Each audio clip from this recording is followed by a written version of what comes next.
What I wanted to ask you about was the message you got from an anarcho capitalist.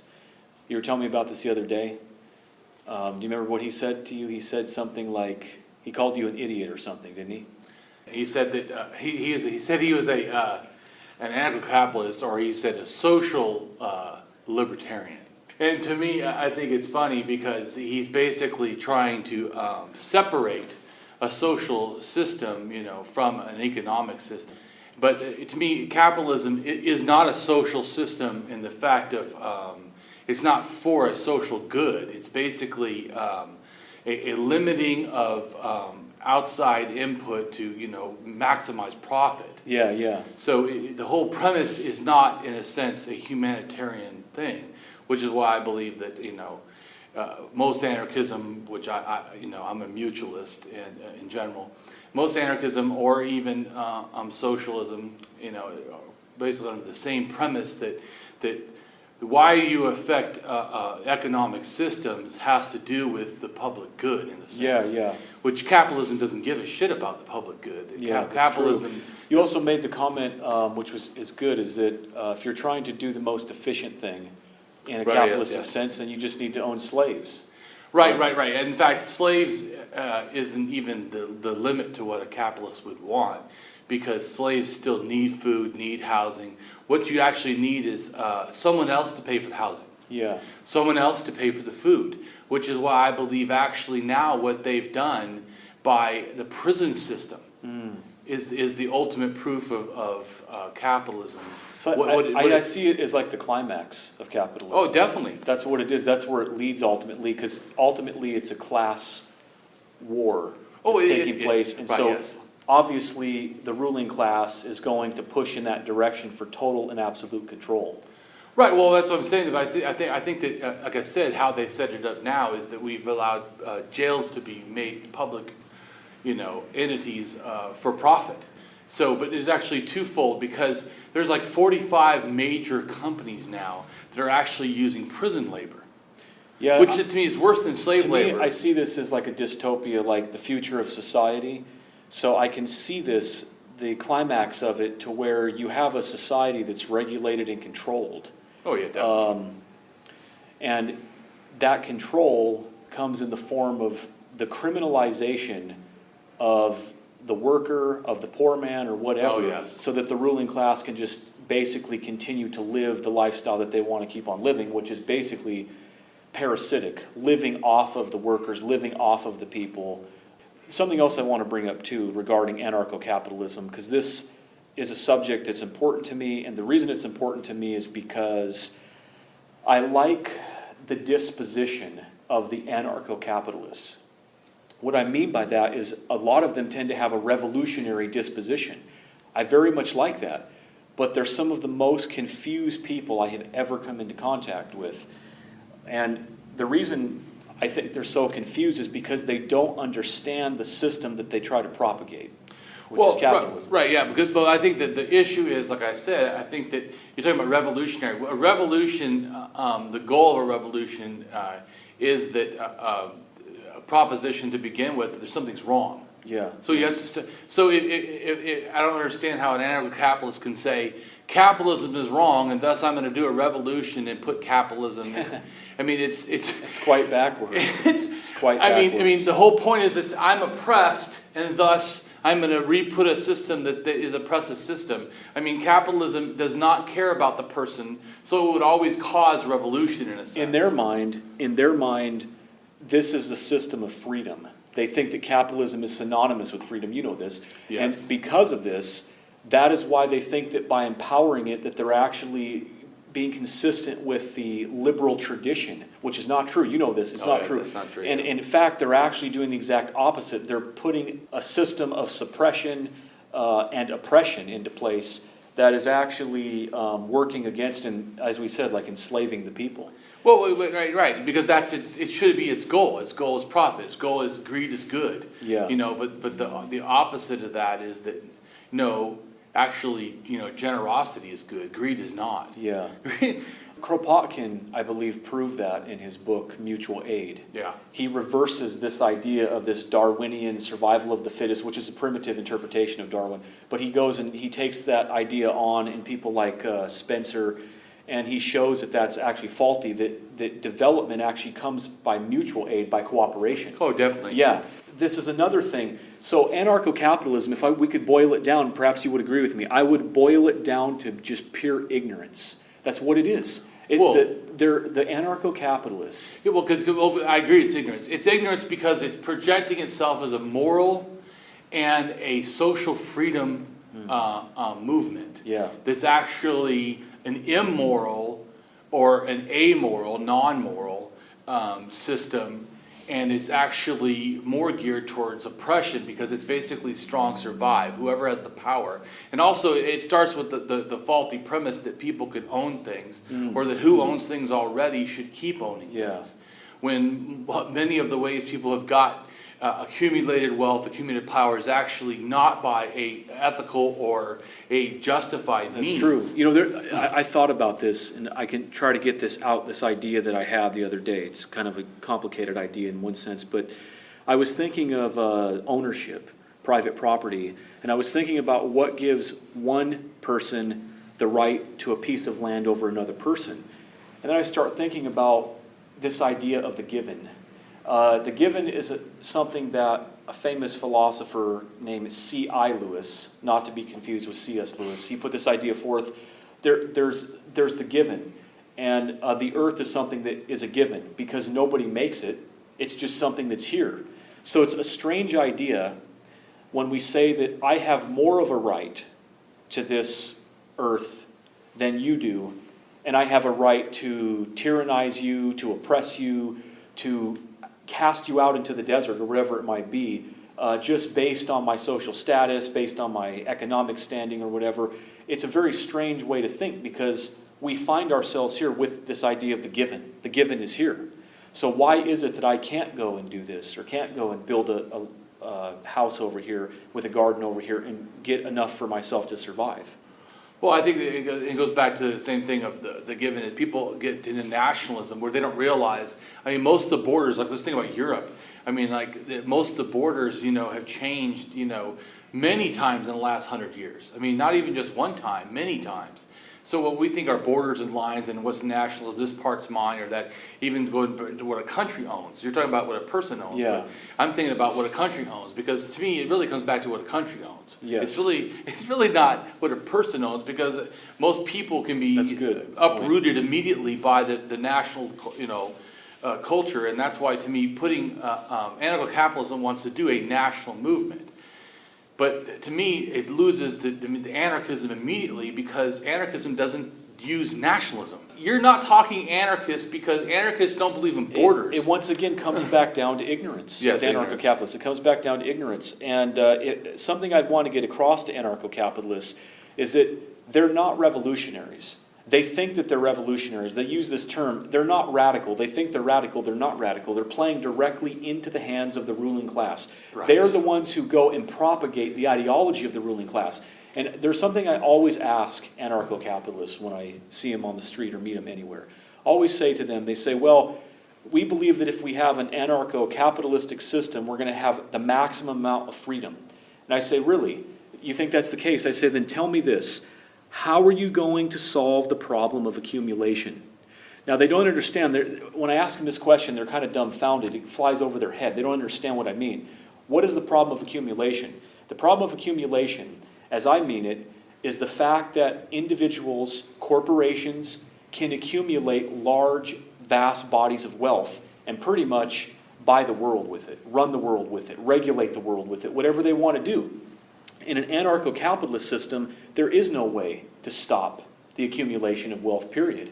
Because they say, oh, well, we don't believe in coercion. That's their famous term. We don't believe in coercion in any form. Well, then how are you going to stop a person from accumulating and getting vast hordes of money? You can't do it. And so if you allow that system to go on, the world would break up into segments that were dominated by corporations, pretty much. You're asking about accumulation, but what you're making the presupposition is that once someone has that, they have power. So they're not getting that is what they're saying, because they would admit that money is power to them.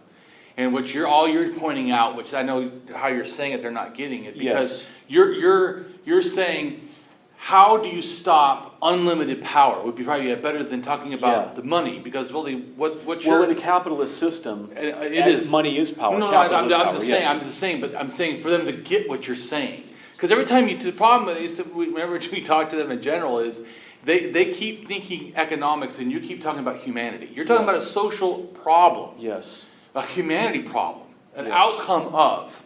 What happens when you accumulate wealth is not the act of money. Because they keep going, what's wrong with a lot of money? Yeah. Well, I'll tell you what's wrong with a lot of money is what it does. It means what you said. It means that you have then not just the ability to go and buy things, but you have the desire to, because you don't want to lose money. Yeah. The accumulating money is, I mean, everyone that's a millionaire doesn't go, I finally arrived. This is another major problem when I analyze capitalism, just period.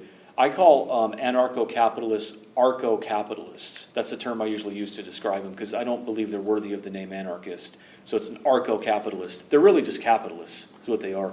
Yeah, this idea of accumulation and... well, I think it also kind of corporatist, really. Yeah, corporatist. Because I mean, who they're really going to protect the best, if it can be said to cause freedom, would be corporations. In their thinking, in the arco-capitalist thinking, the way that corporate tyranny is regulated is through competition. This is their ideology. It's this their empty ideology.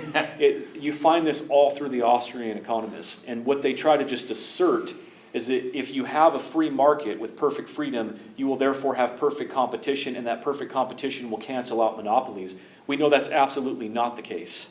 Yeah, that's absolutely not. It just breeds more corruption. And just like the one guy about when the banks failed, he said something along the lines that, well, there wasn't laws, so I mean, it wasn't like I was, forced to not do it. Yeah. You should have made laws, so I can't do it. Yes. But that's what happens in anarcho capitalism. The idea of removing all laws, so that money is allowed to freely accumulate. Exactly what you said, but they're not realizing what happens when that happens is that people immediately then become predatory. Yeah, there's another term that arco-capitalists don't understand, and that term is economic coercion.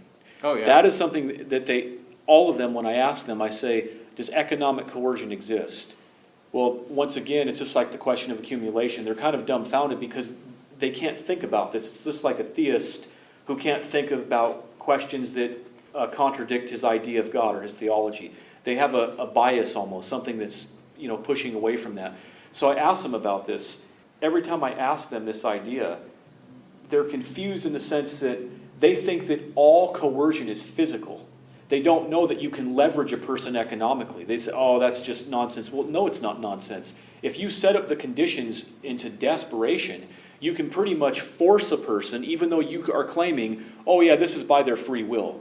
They don't have to work here. They can always go work somewhere else. You've heard this rhetoric before? Yes, yeah, definitely. They can always go work somewhere else. Or they can live in a different country or a different thing. Nonsense. That's absolutely nonsense. The conditions, the social and economic conditions are manufactured through the system of capital, which creates desperation for the people, and then it forces them into the hands of the capitalists to work for free, to be exploited, to everything else. This is basic economics. Well, right, and I think also that they take, like you said about, in general, they take a lot of stuff for a given. I heard someone the other day say, well, social programs aren't socialism. I go, well, what part of capitalism is it? Explain to me exactly which part of capitalism believes in helping the elderly. Yeah. Giving free things to the poor. What part of capitalism is that exactly? So I think that they're not getting that. I don't think it's full socialism, but to say it's not any part of it, I think it's also completely an error. And also, they don't realize, they take for granted. They say, oh, we don't want government, we don't want things, we don't want to do free stuff. Capitalism would have every road a toll road, every road. So the fact that you take freeways or take highways that do not cost you money, you're already using socialism. So, I mean, it's like they don't get, if you allow the government to be gone and you say that corporations are going to somehow altruistically help us, then you're going to have everything cost. I mean, when there's a natural catastrophe, people will be handing out water for $1.50 or $3 because, of course, or maybe $5. How about $10? Because I mean, you have no choice. Like you said, they're using economic, leverage against you. Because if you're in a natural catastrophe and you're dying of water, and someone has water, I tell you it's going to be $50, you're going to have to pay. This brings us, at the end of the day, this brings us to the conclusion that anarcho-capitalism is really a type of morality. It's a moral system. It's an immoral system. Well, it's an immoral system, but it is they're trying to push a morality. Oh, they're trying to push morality, absolutely. They're trying to say that if a certain individual owns a plot of land, that individual has the right, this is where the moral comes in, that individual has the right to do a certain thing with that land. And the other thing where the morality comes in is in the way a human being should conduct themselves, the way they should form themselves in society, submit to the ruling class, whatever it might be. And this is just old aristocratic values recycled. Nietzsche pointed this out long ago. But you bring up a very good point that I wanted to touch on. I forgot a second ago, but I remembered. This idea that anarcho-capitalists and capitalists in general, they don't look at the social value of things. That's an excellent point. They just look at the economic value. That's very deceptive, because if you start a social program and you say this social program is running at a deficit now. Yes. Well, yeah, that might be the point of the social program, because it has a social value as opposed to an economic value. Exactly. That's why I laugh when they say that we're going to run out of money for, say, Social Security. I'm like, yeah, what's so funny to me is we never run out of money for war. I mean, no matter how much it costs. We will. And what's funny, too, is that people say, like, they go, oh, well, socialism doesn't work. Really? Because do you realize we owe more money to China, I think, than anywhere else? And that's a communist country. Well, the paradox is that of capitalism now is that socialism is the only thing that's preventing it from a total collapse. I totally agree. Yeah, it's social intervention, social programs that are assisting people so they can actually survive and not feel the full brutality and sting of capitalism. We were talking about this earlier. A prime example of where capitalism manifests its chaos is in the health system. Oh, yeah. What it does, all medications it's immoral. Hijacked up thousands of times beyond their cost price. Yeah, I was going to tell you about the saline water drip, bag, and it's like $1 or something for it, and yet they'll charge anywhere from $300 to $800, depending on where it's at. It's just fleecing people, because it goes back, like I said, it goes to if someone's in a natural catastrophe and you have the only water. I mean, you could humanitarian, which I would do, just give it to them out of care. But you could charge $100 for a bottle of water, because I mean they have to have it. They will die. Rothbard actually makes that analogy in one of his books. He talks about a man that owns a plot of land that has the last well or spring on it, and that man has the moral right to be able to charge whatever he wants to charge for that water. That sounds like capitalism. If they can impose this ideology, this doctrine in people, and get them to submit to the morality of it, then the people say, oh yeah, that guy has a right to do that. Well, why does he have a right to do that? Because we all have to live here. At a point in time, society has to make a choice for its own existence and longevity. The thing that they try to do is act like they're talking about a social system, but it's an economic one. But it's actually even a disingenuous one, because, like you said, to feel the bite of it, I mean, we really don't have pure capitalism. I mean, in fact, that's why we had to make social programs, because pure capitalism is horrid. Yes. And then even with the social programs that we did, even with some of the checks and balances we did, look at what happened with the collapse. I mean, it's capitalism. Whenever it's not watched, oh, that's what I was going to say. Will just eat itself. This idea of the chaos of capitalism, using the health system as an example, we can see that it's the nature of capitalism to manufacture monopolies, and those monopolies won't be stopped, and you can see that very clearly in the medical. They'll charge whatever they can at that point, because it's such a rare service, or because they have the monopoly in it. that's just a problem, that the very nature of the system is to build monopolies. The whole medical system in general is bizarre, because even though, you get charged, say, a lot for a doctor, it doesn't mean that doctor is actually even getting all the money. So even the capitalists, the goal would be to own a hospital, charge whatever, pay the doctors almost nothing, and charge the people almost everything. Now, I know the Anarcho Capitalists, they believe that they can defend and sustain their position. I know this. And the way they do it is they try to talk about the nature of authority and the burden of proof of authority. That's all fine, but then they make a non sequitur leap. The very thing that they're attacking, which is this idea of authority, unjustified force or coercion, is the very thing that they are empowering with their ideology of anarcho-capitalism.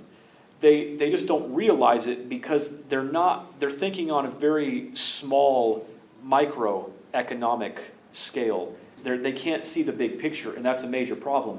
For them, it's as simple as making an unregulated market, which doesn't exist. That's a myth in the first place. But ideologically, with their ideology, if you put an unregulated, quote-unquote, free market in place, that will magically correct the world.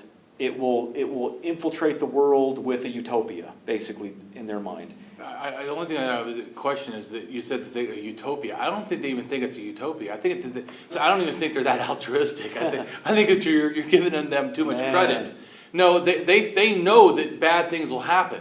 They try to justify it's okay because that's the nature of reality. So they're making an epistemic thing about reality. Well, everyone's going to suffer, so they don't even try for altruism. I think that's more of a socialist idea to try to get to some kind of a happiness or utopia. I don't think capitalism has that goal. Capitalism says that, because capitalism knows a few will not be happy. It just says that, well, they don't deserve it. So what they don't see is they don't see that as things continue to go on and as things continue to increase, what will happen is that these individuals who accumulate wealth will continue to obtain more and more power. And as they obtain that power, they will subjugate and buy the system. Oh, definitely. And once they buy the system, you have total corruption throughout the system.